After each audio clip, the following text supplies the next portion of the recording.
world's favorite game. Been an incredible week for sport. Weekend, I mean.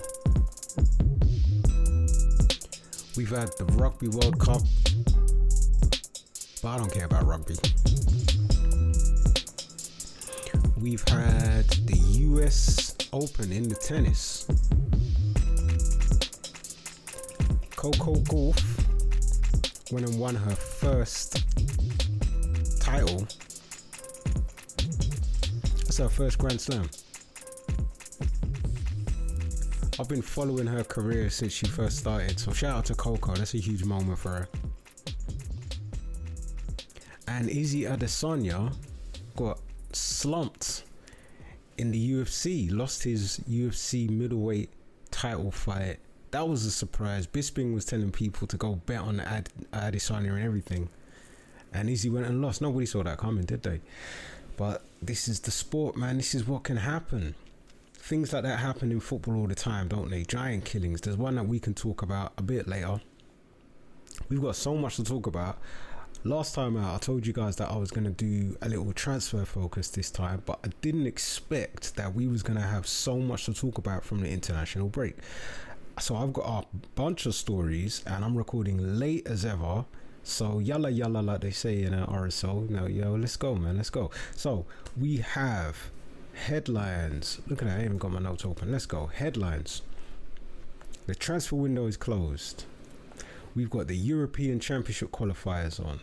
We've got the CONMEBOL World Cup qualifiers on.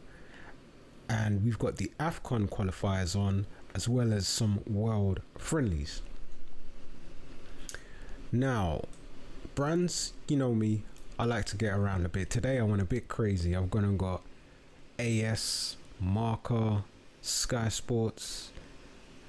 I think I've pretty much got everything apart from the BBC. I went absolutely nuts this week. BN Sports, TNT Sports, Transfermarkt. I got all kinds of stuff in there. There's even something from the Big Issue, which is a bit random, but there you go. But hey, I hopefully if you guys get the little show notes, then you'll enjoy reading all of these articles, and hopefully you'll enjoy hearing me talk about them too. But without further ado, let's go. Now, you know how we do on this podcast, ladies first. This is a story. This is like breaking news. This happened just while I was putting the notes together before I click record. We've got a tweet from the Attacking Third podcast. Shout out to them. I quite like what they do over there at CBS. And the headline says, breaking, Luis Rubiales says he's resigning as president of the RFEF in an interview with Piers Morgan. So I'm sure the ladies and the people interested in women's football will be quite happy to hear that news after this has been the biggest story in football over the past week or so, and it's kind of ending with Luis Rubiales stepping down. So that's a bit of a dub. Something that might not be seen as a bit of a dub is this story from The Athletic. You're going to need an Athletic subscription to be able to read it, probably. They don't do many free articles. But if it works, it works. You know what I mean? If you click on it, go on then. Fair enough. This one, title is Getafe manager defends decision to sign Mason Greenwood from Manchester United. Now, I think of all of the stories I came across regarding Mason Greenwood, I thought this was quite an interesting perspective, because the Getafe manager is talking about, this is why I'm signing the lad. Now, I know a lot of people think he should never play football again. Nobody should ever sign him and stuff. But you know what? I don't even want to comment on this one. This is a sticky one. As far as we know, let's just quote what they've said here, right? It is too delicate a situation to trivialize this issue. Everyone knows what happened and the appropriate measures were taken. Everyone knows how it ended, with a non-conviction. He is a footballer of a very high level and comes to Getafe with enormous enthusiasm. For our part, we want to help him. I have already told my partner what I had to tell him. I can only talk about soccer. We all know the potential he has. He is a very young kid. Because of the potential he has, if he improves his soccer, he can improve. We talked to him and we wanted to improve his status, and we can help him in that sense? Well, the Man United fans really didn't want him playing for Man United again. He's actually still under contract over there, but he's gone on loan to Getafe. And to be honest with you, I kind of like what's going on here. I like that he's been given a second chance. I like that, you know, he's gone to a smaller club. He's taken a step down, and he's going to get a chance to get his head down. And, you know, I think redemption is the thing. People should be given the opportunity to redeem themselves, and we'll see if we're going to get an all new clean cut Mason Greenwood going forward. He's going to be playing in Spain. I might actually just follow him in Spain. If anybody's upset about that, please let me know. If you don't want to hear any Mason Greenwood updates, please do let me know. But I'm probably going to be following this young man, as I do like to follow the Brits abroad. Well, we've had a disaster pretty much happen this week in Morocco, an earthquake. The last I heard, the death toll was shocking. A really sad situation. I've got this article from AS where the headline is Morocco players donate blood for earthquake victims. So that's the reason why I'm talking about this, because they've got a picture of Hakimi, and he's got a big thumbs up, solemn look on his face, as you can imagine. But he's giving blood, he's donating blood, and the Moroccan team are all doing that to support the people in their country. I saw that they were all in a hotel. There was a hotel that had taken them people in and were trying to look after people. And I just think this is a positive thing to emerge from that very sad story. Swiftly moving on, we've got another positive thing, which is the Sidemen charity match. Now, me personally, I'm not that aware of the Sidemen at this point. I know that they're a bunch of YouTubers, but I didn't realize until I started looking into this charity match that these guys are ginormous. Like, they are huge. And this charity match raised over £2 million. Excuse me. They had a sold out crowd in the London Stadium, according to this post by ESPN FC. And it's 2,419,429. That looks like the total in pounds sterling. So shout out to the Sidemen. That is a hugely positive thing. I'm not sure what charity that's going to, but that's a sizable amount, and that should make a huge dent in some problems there, man. That's huge. Now I kind of just wanted to help people to understand the scale of what's going on with these Sidemen, right? Like, if I pop over to YouTube and have a look at what's trending, right at the top, the Sidemen charity match, the official stream, it's over 3 hours long and it's trending. It's the #1 trending video on YouTube. So the match was yesterday and it's got 18 million views already. That's incredible, isn't it? 18 million views in one day. And as you scroll down, you've got the Adesanya fight, which has 1.8 million views. Well, that was an interview from the Adesanya fight. The England game is on there with like 400,000 views. You've got the Chelsea game. So Chelsea also did a charity match yesterday, and they've got 1.4 million views. So Chelsea Legends versus FC Bayern Legends, 1.4 million views, but the Sidemen charity match, 18 million views. And the lineup is like, if you're a heavy YouTube user, I'm sure you know everybody involved. I can personally say, okay, I know a few of them. Mr. Beast is in there, KSI is in there, and actual Speedy. And I'm sure there's lots more that everybody knows. I think Young Philly was in there as well. I noticed Young Philly in the team. And so what they do is they do this charity match every year. They've been going for quite a few years now. And I just think this is hugely positive. They've raised a ridiculous amount of money. It's incredible. When you actually watch the show, I'm going to put all of the links in, as I always do. When you actually watch the show, you're going to notice that there's a very high production value that they've got going on there. And one thing that I really like about it is how it's just like a bunch of regular guys, these YouTubers, really. They're just like people like you and me. I suppose you guys listening, you know, we're all like people who might just kick ball in the park or play like 5-a-side, 7-a-side, stuff like that. Every now and again, maybe you might play 11-a-side. Some people play like Saturday league, Sunday league. They play 11-a-side every week, don't they? But like, we're not professionals. That's the point. And these guys are doing their thing, but they're covering it like a professional. They're playing at the London Stadium where Premier League matches are played. It's absolutely fantastic. I recommend you all watch it.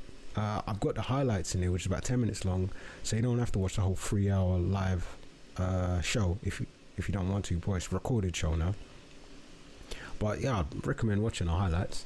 And they've been taken quite seriously by the industry as well. There's like football analytics platforms that picked up on these players, and one of them they took a look at iShowSpeed's game and they're giving us some numbers here. So Scorequart is a platform I like to use for football analysis. They said that he's won 10 duels, he did 6 ball recoveries, he completed 5 out of 10 take-ons, he got 5 shots, but he missed 2 big chances, he created 2 big chances, he won 2 fouls, 2 offside decisions went against him, his XG was 1.68, he got 1 assist, and he also missed a penalty. So it's a busy game for Speedy. And they've ended their tweet by saying, iShowSpeed is cursed in front of goal. With the little skull and crossbones emoji.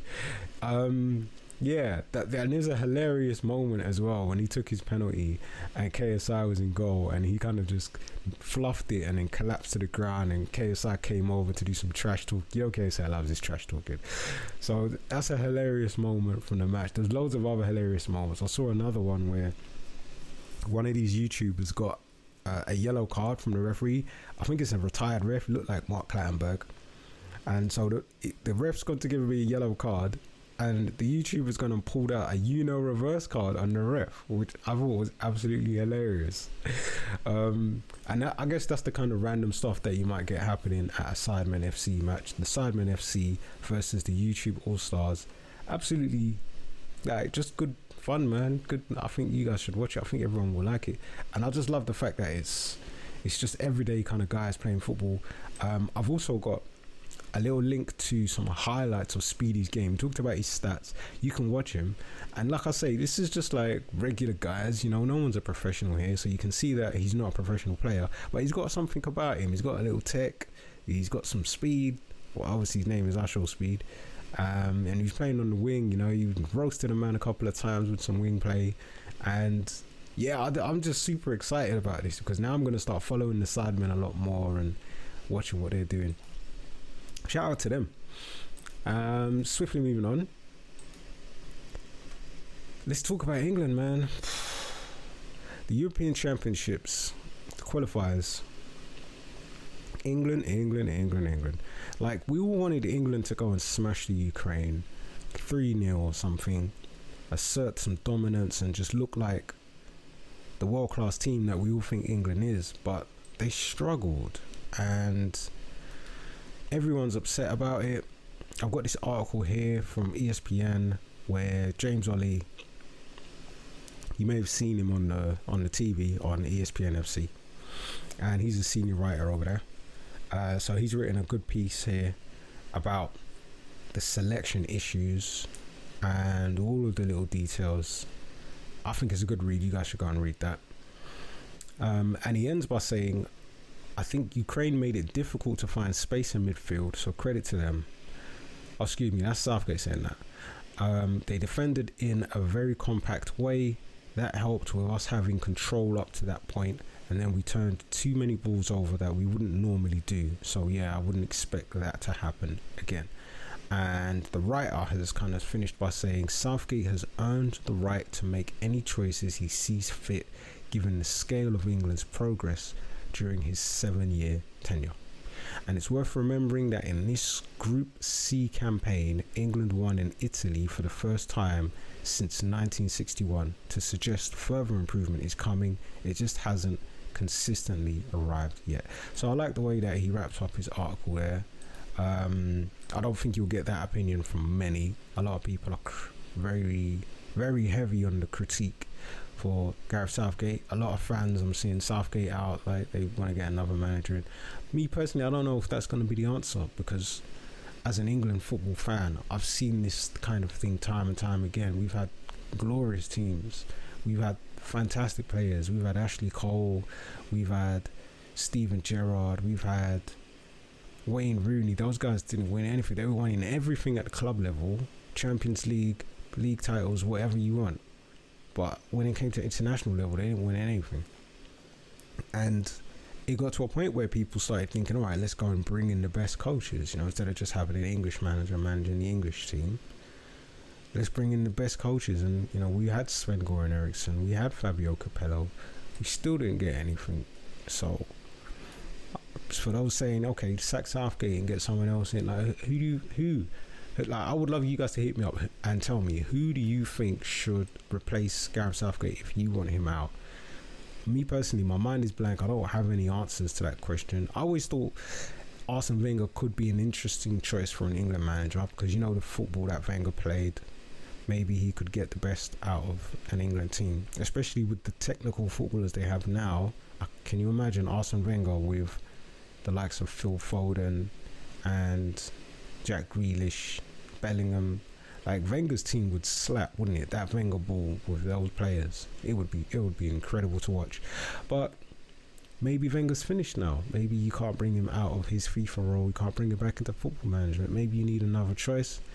Is there anyone that you think would be a good choice to replace Gareth Southgate? I'm not so sure. I think he's doing a good job. I'm quite happy with him. I think there's been times when the players have let him down more than there being a problem with him and his tactics and things like that. Being a defender, he's pragmatic. I appreciate that. But let's get into some player ratings. We've got an article here from Sky Sports. They've said Kyle Walker was superb, and the ratings are Jordan Pickford 6, Kyle Walker 8, Ben Chilwell 6, Harry Maguire 6, Mark Gahey 7, Declan Rice 6, Jordan Henderson 7, Jude Bellingham 7,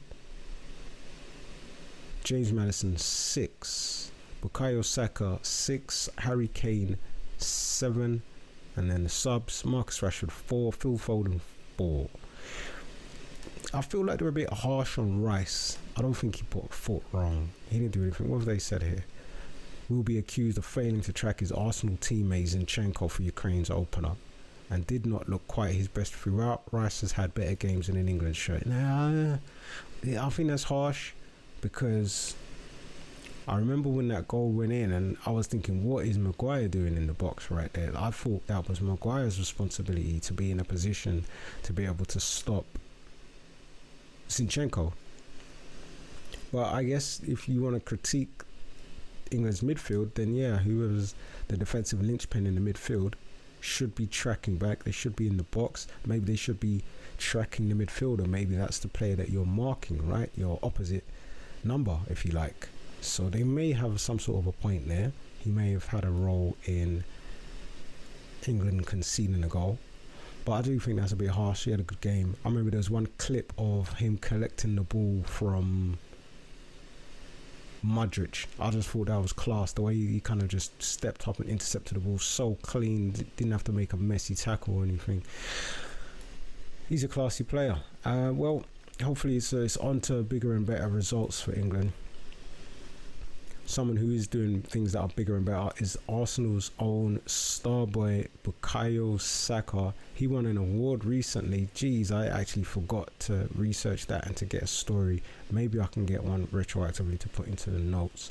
But he won the England Man of the Year award again. That's back to back, 2 years in a row.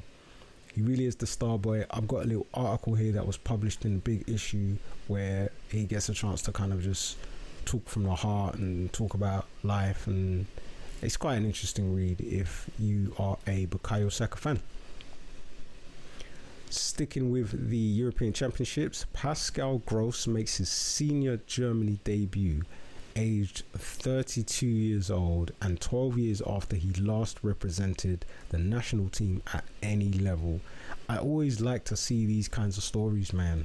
32 years old, still doing new things, still doing stuff for the first time. A lot of people might think someone that age is finished, but I think at international level they really value the experience, don't they? And so he got a chance to play for his nation, and he's a good player as well, and he's part of that De Zerbi Bournemouth that De Zerbi Brighton team, playing this incredible, attractive, attacking football. And I'm going to enjoy watching him for the rest of the season. They're going to be in Europe. I can't wait to see Brighton in Europe and see what they do. And they just signed Ansu Fati, haven't they? Imagine that, Ansu Fati playing for De Zerbi at Brighton. It's just going to be exciting. Well, talking about Ansu Fati, Barcelona midfielder, another Barcelona midfielder, Ilkay Gundogan, he was involved in Germany's game where Pascal Gross made his debut, and unfortunately for them, it wasn't a good result. They actually ended up losing 4-1 to Japan. Interestingly enough, they had Japan in their group in the World Cup, and they lost 2-1 to Japan in their group. And after the World Cup, they had a chance to redeem themselves, and they've lost 4-1 to Japan now. So it looks like things have regressed since they've last played Japan, right? And Gundogan is quoted here as saying, "We have to admit Japan were defensively and offensively better than us, and we won the game, deservedly." So no excuses from the world-class midfielder, and there can't be any excuses from the coach, because this is another bit of breaking news before I started recording. Got a tweet here from Ben Jacobs saying Hansi Flick has been sacked as Germany head coach 9 months before Euro 2024. So all these games are in preparation to the tournament, and they've just sacked the coach. They just had enough. And I think that was a clear sign of regression there, wasn't it? You lost 2-1 to Japan in the World Cup, 4-1 now in like a world friendly. I said sticking with the European Championship, didn't I? And Japan aren't even in Europe. World friendly. So Rudi Völler, Hans Wolf and Sandro Wagner will take charge of the team for the friendly with France, which is coming up in the week on Tuesday. But Hansi Flick is out of here. I've got the highlights here if anybody wants to see that. About 8 minutes long. Shout out to Vice Play Sports UK giving us these clips on the YouTube. We love to see that. Things you love to see. Another thing you love to see is the story of 16-year-old Lamine Yamal, the next Barcelona superstar. We talked about him in a previous episode, and this time he's got nothing to do with Barcelona.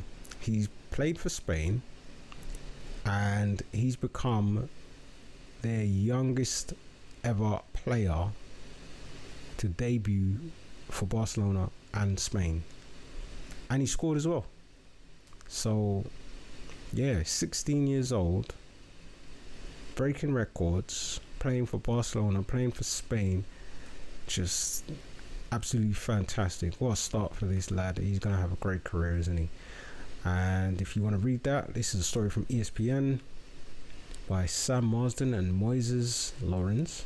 So yeah, you can go and get that in the show notes. And I think what I was supposed to have here is a link to the match. Alright, which is swiftly moving on. This story makes me laugh just a little bit because it comes from Al Jazeera. So it's not every day that I'm going to get a story from Al Jazeera, but the funny thing is, the strap line in this, or subheading if you will, in this story, right? Al Hilal's Neymar scored his 78th and 79th goals for Brazil in a 5-1 World Cup qualifying demolition of Bolivia. Yes, if you'd forgotten, Neymar is in the Saudi League and he plays for Al Hilal, and this is why I'm now getting news from Al Jazeera of all places. Hey, I mean, it's world's favourite game, so within world media. And he breaks Pele's goal scoring record in this match. Neymar becomes the highest goal scorer in the history of Brazil. That is incredible. And he plays in the Saudi League. I mean, what do you say? What do you say? I mean, he's a fantastic player. He looks brilliant on the ball. He's the kind of Brazilian that you want to watch, you know, the guy with the flair, with the skills. But he hasn't been very consistent. When he was at Barcelona, he looked incredible. As soon as he left, I was thinking, why leave? Like, you're playing with Messi, you're playing all this fantastic football. You go into the French league, which is kind of a step down in terms of quality. And, you know, it just didn't really seem like, ever since he went to PSG, it seemed like, you know, it seemed like his game went downhill, man. It seemed like he peaked at Barcelona. But he's 31 years old now, so we'll see what happens for him in the Saudi League.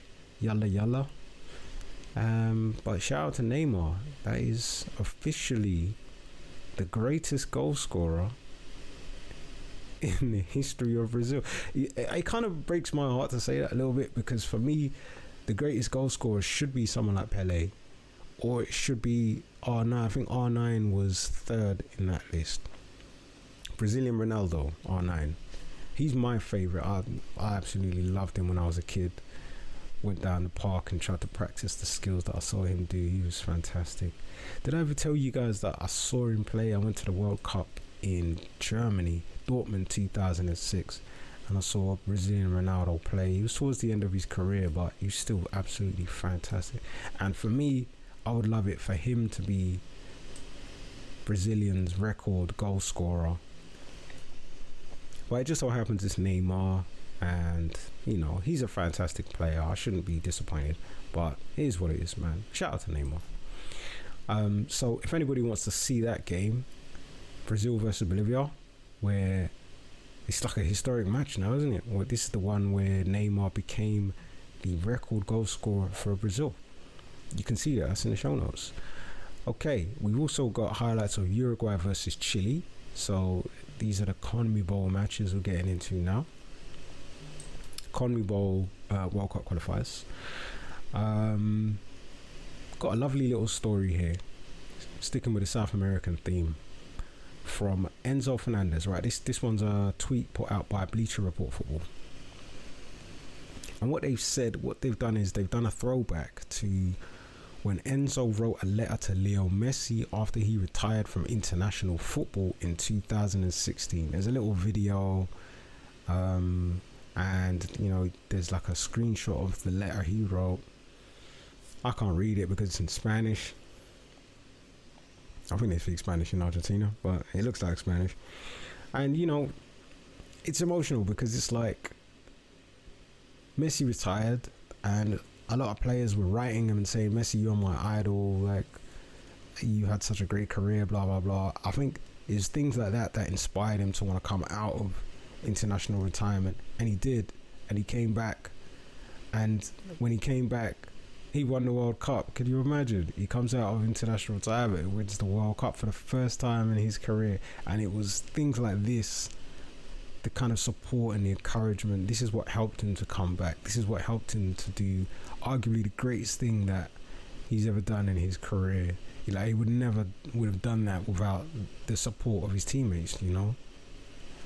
So that is just a beautiful story. And to round it off, this weekend, Messi scored a free kick for Argentina to defeat Ecuador 1-0. It's a fantastic free kick, trademark Leo Messi quality.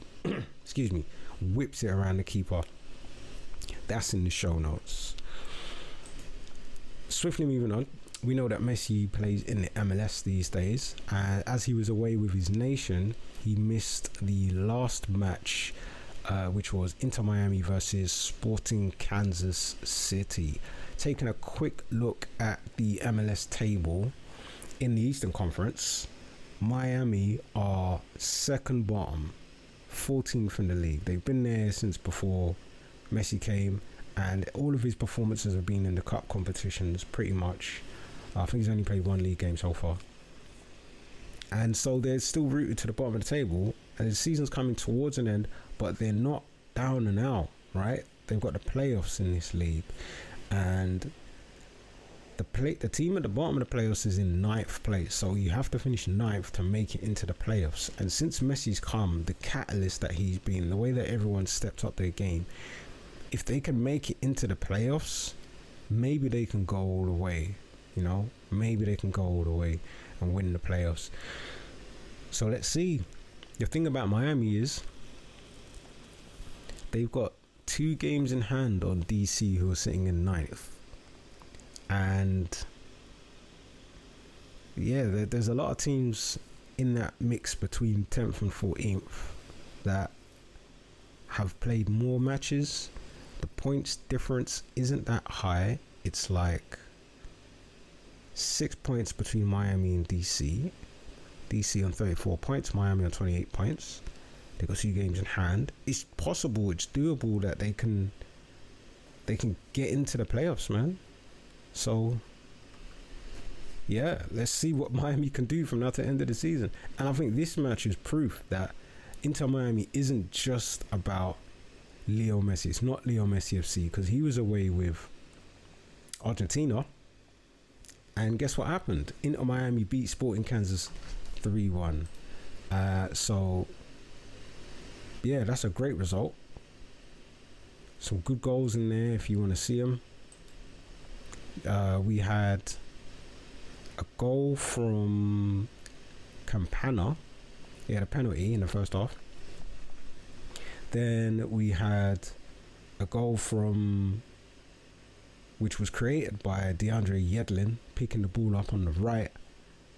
Some fantastic win play, getting to the byline, whipping in across, and Campana just leaping like a salmon and absolutely burying. It was just like a towering header. They didn't have a chance. That was a great goal. I love them kind of old school centre forward goals, you know. Great ball, great header. And the last goal was a bit of a cheeky one, because it was one of those free kicks where the players are kind of arguing about it, and then the Miami team thought quick. It was Busquets on the ball. He just thought quick, and he thought, wait a minute, can I take this free kick? And he was like, he just took it. And so it was a quick free kick, caught the opposition off guard. The young boy, Facundo Farias, he was unmarked pretty much, picked up the ball in the opposition's area and just tucked it around the keeper. So the other team might feel like that goal was a bit unfair, but it's like one of those things. Do you remember like in boxing when Mayweather was fighting, I forget this youth's name, he was a Spanish youth, Vicious Victor Ortiz. It was Ortiz versus Mayweather, and Ortiz took his eye off the ball, man. He was like turning around and almost like trying to shake gloves with Mayweather, and Mayweather just sparked him out, bang. And people might say, oh, that's unfair, you shouldn't have, but it's like, you're supposed to keep your gloves up at all times when you're in the ring, man. And if the referees allowed it, then it's your fault for getting caught slipping, I suppose. Anyway, yalla, let's keep it moving. I found something interesting called the CONCACAF Club Ranking.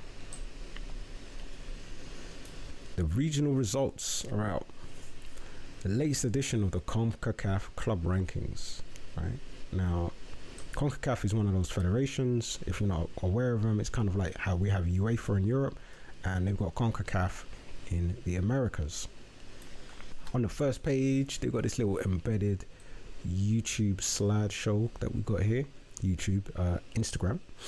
And on the first slide, we're looking at the CONCACAF Club Ranking, and it's dominated by Mexican teams. Monterrey's number 1, Club America's number 2, Tigres number 3, Club Leon number 4, Toluca number 5, and then we've got an MLS team in number 6, Philadelphia Union, and another Mexican team, Guadalajara. I can't even pronounce that. Guadalajara, and then you got Pachuca, another Mexican team, and now you got Nashville USA team and Atlas from Mexico. That rounds off the top 10. In the Central American clubs, you've got Olympia, who's number 1 from Honduras, and Saprissa from Costa Rica, Ala ooh, Alajuelense Alajuelense from Costa Rica in third. Comunicaciones from Guatemala in fourth, and Motagua from Honduras in fifth. And looking at the top Caribbean clubs, we've got Violetti from Haiti, at number one. Don't know anything about Haitian football, to be honest with you. This is all new to me. We've got Cibao FC from Dominica in second. Mount Pleasant from Jamaica in third. And Reggae Boys there, yeah? And in fourth, we've got Defence Force. That's a hard name. Defence Force, the fourth rated Caribbean club from Trinidad. And we've got Arcahaie from Haiti in fifth. Okay, and then we've got a little look at the biggest movers, so the clubs that are moving up and moving down. And in number 12, we've got Inter Miami. They've moved up 29 places to be the 12th biggest club. So I'm pretty sure over time they're going to keep moving up these rankings. You know, they've won the Leagues Cup. That's going to take them up the rankings. I'm not sure what the point system is just as of yet, but I'll find out for sure. And I'd like to see them keep moving up that list. Yeah, so apparently the biggest upset was when Inter Miami played Philadelphia in the Leagues Cup semi-final and they smashed them 4-1. I remember that game very well. Leo Messi played an absolute blinder. So there you go. I thought that was quite an interesting look at some leagues and some clubs that maybe we don't think about so much in Europe. Talking about clubs from Central America, we've got a tweet from Fabrizio Romano. And he says Marcelo Flores, a youth player from Arsenal, has signed a contract to be a new Tigres player on a permanent deal. So Flores is leaving Arsenal and he's going to play for Tigres. It's got me thinking maybe I should be watching this Mexican football. I kind of want to watch more of these leagues from around the world. And if I can get access to Mexican football, why not? Especially now that there's a little red boot over there. I do like following the Arsenal lads, the youngsters. So yeah, Tigres might have to be my Mexican team. Swiftly moving on, another interesting find was the Kings League. If you guys haven't heard about the Kings League, this thing looks exciting as hell. I've got quite an innovative article here from AS. What they've done is they've done an Instagram style story. They've embedded like a story style system into their website. And so you got all these cards flashing up with loads of little bits of text and some images, and they're telling the story of what's going on with the Kings League. It's founded by Gerard Piqué, and it's like a 7-a-side tournament. It looks absolutely fantastic, and there's a few presidents of different clubs. There's a few big names in there. They're doing it large. I'm actually liking what I'm seeing here. Sergio Aguero and Iker Casillas are presidents with teams. So you've got like Casillas versus PK, stuff like that. This is kind of cool, man. I like what they're doing. They've changed the rules, so it's not like regular football. When they have to do a penalty kick, they have to dribble it up from like the halfway line and stuff like that. The games have a different duration. There's all kinds of rules in this thing that are different, and it looks fantastic. 7-a-side. I recommend you guys go and watch it. There's links in the show notes to their Twitch channel. They broadcast their games live on Twitch, and I found out about this earlier, and I just clicked on the Twitch link, and it just so happened that they was streaming the game live, so I got to see it straight away as soon as I found out about it. And it looks great. It looks awesome. Honestly, I'm going to be watching this myself, and I recommend you guys can tune into that too.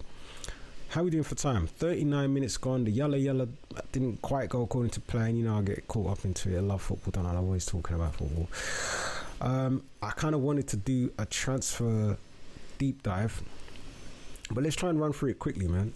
So did a bit of research into the transfers and stuff, and what I found out was that this period, right? FIFA has told us that it's an all-time high on international transfer fees. It's a record high on transfer fees, $7.4 billion US dollars. Amazing, right? 7.4 billion. And so we know the summer window is from like July to September, and in the Premier League the window closes at 11 p.m. So Friday, the 1st of September, 11 p.m, window shut, bang. That's the Premier League. But did you know that it is actually slightly different in all of the leagues? Maybe some people didn't know that. I thought it might be interesting to quickly run through the top 5 real quick. So La Liga closes on the September 1st at 11 p.m. Serie A closes on September the 1st at 7 p.m. Bundesliga closes on September the 1st at 5 p.m. and League One closes on September the 1st at 10 p.m. It's kind of interesting. I didn't realize that there was that much of a difference between all of the times. But the Women's Super League, the WSL, is still open. The transfer window is still open in the WSL. They don't close till the September the 14th. So Eddie, man, if you haven't signed some of these world-class women for the ladies team, you still got a bit of time to get one of those big deals. Get one of these world-class Spanish ladies that won the World Cup into the club. The MLS window runs from July to August, so that closed ages ago. And there's loads of other deadlines which are a bit interesting. The Saudi Arabia deadline was September the 7th. That kind of ran after September the 1st, the big deadlines in Europe, which is kind of interesting, isn't it? And I found some other resources here that tell us about other deadlines. So you've got the Greek League, which is still open. They're open till the 11th. We've got the Turkish League, which is still open. They're open till the 15th. We've got the Serbian League open till the 15th, and the Israeli League open till the 20th. So there's still a lot of business to be done, even though the major leagues are closed. I've got an article from Transfermarkt that expands on that. There's actually a number of countries that still have their transfer windows open. I had absolutely no idea. Australia and New Zealand are still open until the 12th of September. Mexico is open till the 13th of September. Russia is open till the 14th. Yeah, I had no idea about all of this. Qatar are still out there trying to sign players. They're open till the 18th. Yeah, who knew? And then you've got Cote d'Ivoire. So if anyone in the Ivory Coast League is trying to sign the players, they can keep going for another 25 more days. They are open till the 6th of October. So let's do a quick roundup. What are the biggest completed and potential transfers of the summer? Got a little something from sportingnews.com here talking about that. And obviously the big one this summer was Jude Bellingham, wasn't it? Jude Bellingham completing an £88.5 million or $112 million move from Borussia Dortmund to Real Madrid. Crazy transfer. Another big transfer was obviously Leo Messi joining the MLS and playing for Inter Miami. I still get gassed about that all the time. It just seems like such a perfect fit. I saw that they did something interesting in the club shop at Inter Miami recently, right? Because they were selling so many Messi shirts that they ran out. Like, they ran out of the current season's kit.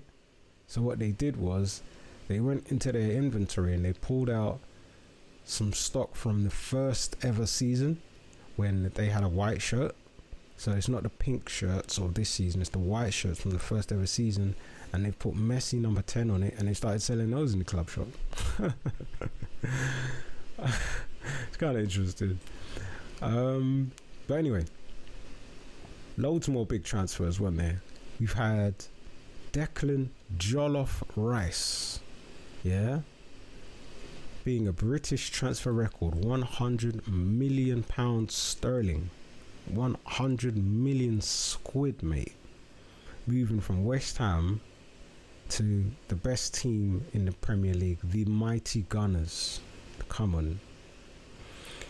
Also, big transfers were Kai Havertz and Jurrien Timber, properly reinforcing the squad. It's going to be a good season. They got the Champions League coming up. They needed the reinforcements.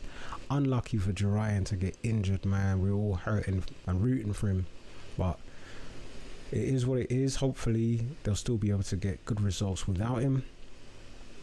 Chelsea made a lot of money. They've sold over £200 million worth of players, but Nkunku came in and got injured straight away. We haven't even seen him play for Chelsea yet. Nicholas Jackson came in.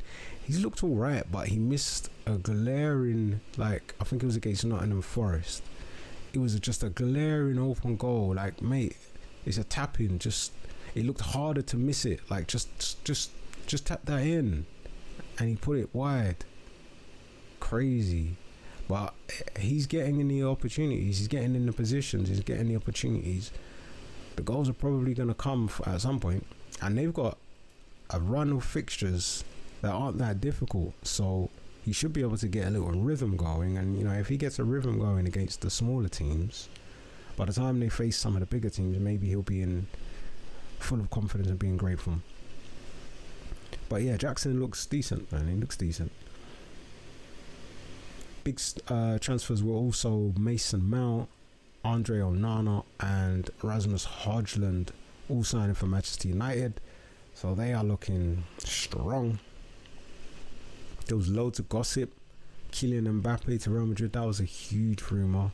Then there was that crazy rumour of Mbappe going to the Saudi League. They made an offer, PSG accepted the offer, but Kylian had to turn it down. Could you imagine if Kylian Mbappe went to the Saudi League? That would have been insane.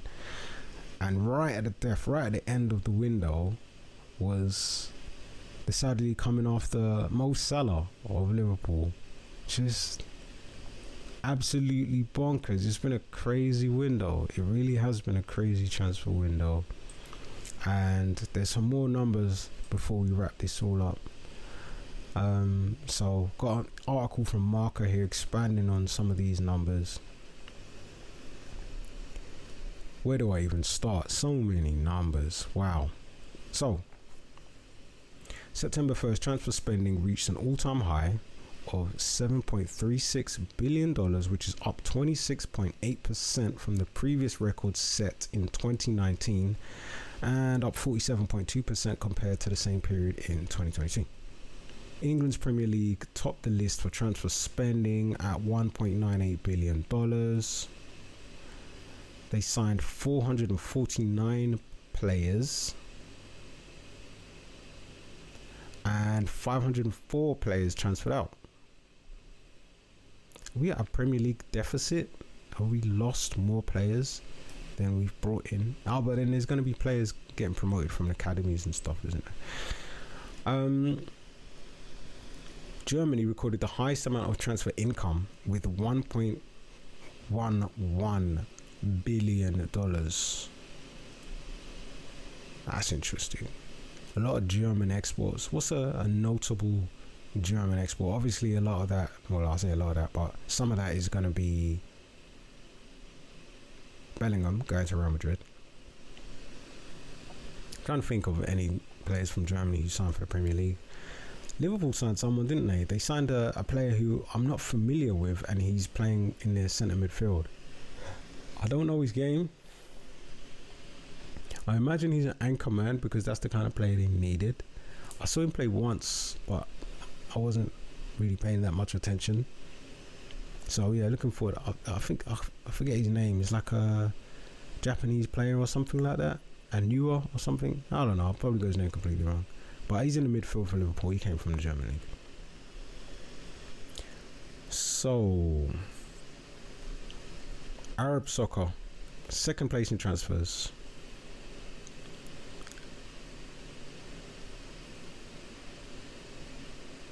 $875 million. So, for all the hype about the Saudi Arabian team spending a lot of money, England still spent more. France came in number third. Excuse me. France came in number 3. They're third with $859.7 million. Then Germany, $762.4 million. Then Italy, $711 million. And then Spain with $405.6 million. Apparently, that Saudi money is one of the main reasons why the AFC clubs have generated 14% of the total market. And it's the first time that a non-UEFA confederation has exceeded 10%. They are breaking records over there. But the women's soccer leagues are gaining ground. The spending in the women's game doubled compared to the mid-year transfer window of 22. And it's a historic figure. They've reached $3 million. Go on, ladies. But Europe once again led the way with 634 signings and 565 players transferred. And Germany tops that list in terms of the number of transfers made, which is 55. And then France leads the number of players transferred out with 53. 829 transfers recorded. 66 of them generated transfer fees. Both figures set a new record with an increase of 19.1% and 83.3% respectively. One interesting stat is that $696.6 million was spent in agent fees during this transfer period, and that's another record. So hey, anybody working as an intermediary, you guys are making bank. It's a historical period for football agents. They're making more money than ever before. To date, the total recorded for 2023 is $853 million, which is 36.9% more than in 2022. And again, it's more than in any other year.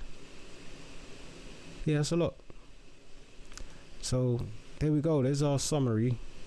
There's our deep dive into what happened in the transfer market.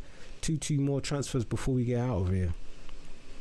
Philippe Coutinho joins Qatari champions Al Duhail on a season-long loan from Aston Villa. Don't forget that I told you about Qatar. I told you a couple of weeks ago that Qatar are coming for your clot. Yeah, they're looking at what's happening in Saudi. They're doing a feasibility report. Look at it already.